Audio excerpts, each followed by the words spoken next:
mga ka-craving, samahan niyo po ako muli sa bago kong creation. First time kong gumawa ng ganitong design. Ito nga yung reference na sinend sa atin ni client. So ko lang i-credit yung may-ari ng cake na to kung sino po yung gumawa nito. Napakaganda po talaga ng inyo pong creation. At hihiramin ko po muna para gawing reference. Pero syempre, hindi naman natin ito makakopya ng eksakto kung ano yung binigay na reference ni client. Pero gagawin ko ang lahat para makakreate ng ganyang kagandang cake. Kaya tara na, simulan na natin. Nakahanda na yung mga ingredients. In-order ko po yan sa Baker's World. Yan ang aking mga ingredients na ginagamit sa paggawa ng fondant at ganache. Yan, nag-start na nga akong gumawa ng whipped fondant. Yung tutorial po niyan ay naka-upload na po sa aking YouTube channel.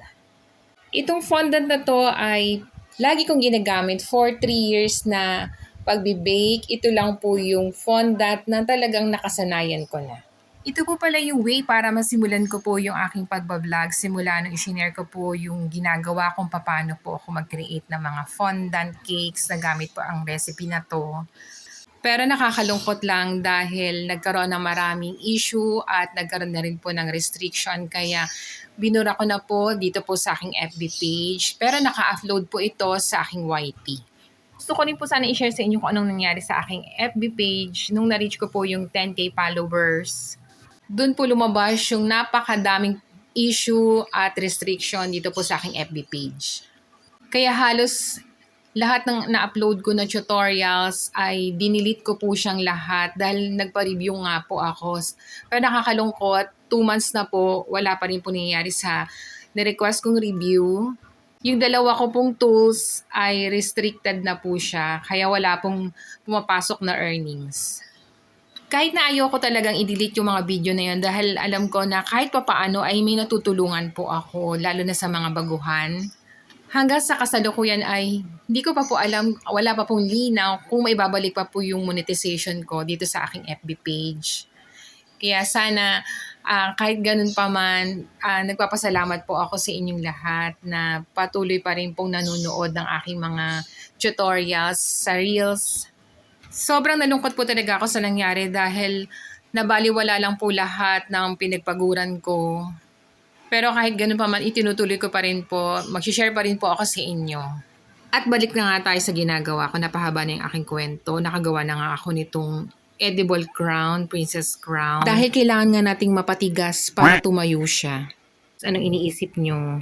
Hinaplos-haplos ko po yan. Joke, nilagyan ko yan ng maraming Tylose powder para tumayo at tumigas siya. After 2 days, ayan na siya.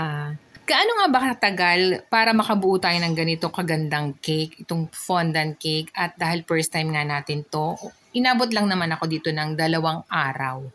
Yung 2 araw na yun, hindi naman po ako nakafocus or straight po talaga sa ginagawa ko dahil syempre may mga iba po tayong mga iba pang mga activities or mga gawaing bahay.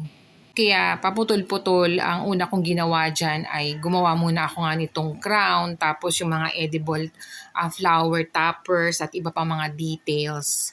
At ito na nga, sinimulan ko na pong gawin yung kanyang pangalan dahil medyo mahaba-haba. Samantha, napakagandang pangalan. Dahil hindi nga ako gagamit ng molder dyan, huhulmahin ko lang yung letters na yan sa aking mga kamay. Dahil yung molder na meron ako dito ay uppercase lang, yung kanyang pangalan ay may upper at lower case. Kaya naisipan ko na ihulma na lang sa aking mga kamay. At pinintahan ko nga siya ng gold edible dust. Ayan, tapos na po. Next naman na aking gagawin yung edible toppers ng ating free na cupcakes. Yes, may kasama nga po akong pa-free dito sa ating fondant cake na to dahil second time na nga umorder ni client sa akin. Nung christening ni baby, ako rin po pala yung gumawa ng kanyang bonggang-bonggang cake, yung boho rainbow cake. At first time ko nga pong gumawa ng ganyang cake, karamihan naman po sa aking mga creation ay first ever lang po talaga. Ayan, tapos na po ang ating edible cupcake toppers. At natapos na ang isang buong araw sa paggawa ko ng ating mga details, toppers. Ito naman, sinunod ko na yung 2 days before bago ko gawin tong ating cake ay prepare ko na po itong cake para ma-rest po natin siya ng 1 day bago po natin siya lagyan ng ganache. Yung ginagamit ko po dyan ay chocolate moist, yung aking best seller. Na-share ko na rin po dito sa ating FB page, gayon din po sa aking YT itong paano ko ginagawa itong ating super moist chocolate cake. Hanapin nyo na lang po yung ating mga tutorials. Para makagawa po tayo ng size 7 by 6, double nyo lang po yung ating recipe. After 4 hours, luto na yung ating super moist chocolate cakes and cupcakes. At ito na nga yung ating finale day. Kailangan na nating assemblein or buuin itong ating cake. Yan, na-excite ako dahil first time ko nga gumawa ng ganitong cake. Talagang gustong-gusto ko nga talaga siyang mabuo. Ganito yata talaga kapag baker, yung kahit tulog ka na, nasa isip mo pa rin talaga yung gagawin mo na cake dahil gusto mo nga talaga siyang makitang kung ano yung result na kalalabasan niya. Para hindi po mag-slide ang ating cake, huwag nating kalimutang lagyan niya ng chocolate or glucose syrup. Ayan, na-assemble ka na. Siyempre, lalagyan natin yan ng support dowel. Sago straw yung ginagamit ko. Ito na yung aking cake na lagyan ko na po siya ng chocolate ganache. 750 grams na dark compound chocolate po yung nilagay ko dyan. Yung nagamit ko naman po palang fondant ay 1.5 kilos dahil ma-details nga po yung ating cake. May konti pong natira at inilagay po natin yan sa plastic container. Pwede pa po natin gamitin sa mga susunod po nating project. Habang ginagawa ko siya, bigla pong sumakit yung aking braso. Parang nangalay po siya, parang hindi ko na siya maigalaw. Akala ko nga po hindi ko na siya matatapos. Kaya nag-rest lang po muna ako ng ilang oras. Buti na lang to the rest yung aking habibi at siya na po yung tumulong sa akin para mabuo nga namin to. Sobrang nagtagal talaga ako dito dahil iba-iba nga yung color niya. Rainbow nga po yung kanyang raffles. Inabot na po ako dito ng 2 a.m. para tapusin lang po ito dahil maaga po namin siyang i-deliver sa mahabang parang. At finally, ayan na.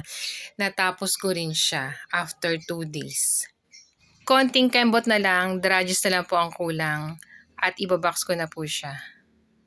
Hindi pa rin okay yung aking pakiramdam pero syempre kailangan nating tapusin nga ito. Kaya mahal po talaga kapag fondant cake, pricey po talaga siya dahil hindi talaga madali para sa tulad namin mga baker na assemblein ang ganito kagandang cake. Ay, natapos din. Sobrang antok na talaga ako nito pero ibabox na natin siya. Gumagamit po ako dito ng premium clear acetate cake box size 10.5 by 11.5. Yan, tinatanggal natin yung plastic dun sa acetate cake box para mas clear po. At lalagyan na natin siya ng ating purple na ribbon. Yan, tapos na. Thanks for watching. Don't forget to subscribe at paki-follow na rin po ang aking Facebook page. Bye-bye!